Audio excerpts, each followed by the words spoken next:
Once you have a multiple listing service account, you'll receive an email from the MLS membership department giving you a username and login so you can get into the MLS system. When you do, this is the home page that's going to appear. So you'll be on the home page. You're also going to see your main menu items. This is contacts piece is to develop and add contacts to your system. Listings are any listings you have available on MLS right now. Search and map search features are to allow you to get into detail for properties that are currently on the market, that have been sold, that are under agreement, et cetera, et cetera. Cloud CMA tool is a tool to allow you to develop comparative market analysis, which will be a future training. And then your tools tab gives you all the additional tools in MLS, which are pretty substantial, as you can see.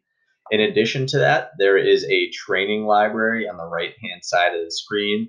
So our training for MLS will be very top level. It will introduce some of the tools that are available, but it will not go too in depth. So if you want to see further trainings, go to that training library and you'll see a library that looks like this, where you're going to have all kinds of instructional flyers and guides, recorded webinars, training video series, all types of things that will help you become familiar with the MLS system.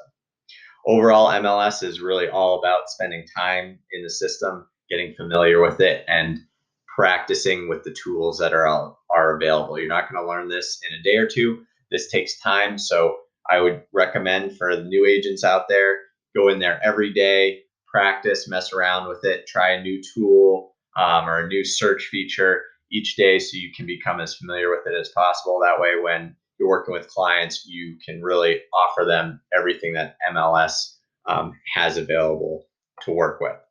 So to first build your profile, you're going to go to options and settings under the tools tab. And this is where you're going to be able to add your contact information, your signature block, personal photo. You can choose things like custom fonts, how that's going to look when it gets sent to your clients. Within your searches, you can also select if you want like Google Map features to be available, MapQuest, Bing Maps, things of that nature. And then some of the contact defaults. So these are your overall defaults for your contact list. So you always want your contacts to be able to see the addresses and open house information for properties you're sending them. And then when they're receiving emails, you can select if they want to receive emails when there are no new matches.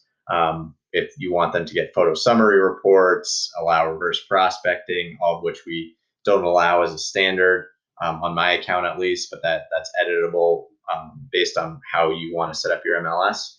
And then if you want to receive a daily report seeing what all of your clients received, which is a great tool because it lets you review everything new on the market that your clients saw. That way, if they reference something, you know right away when it became available.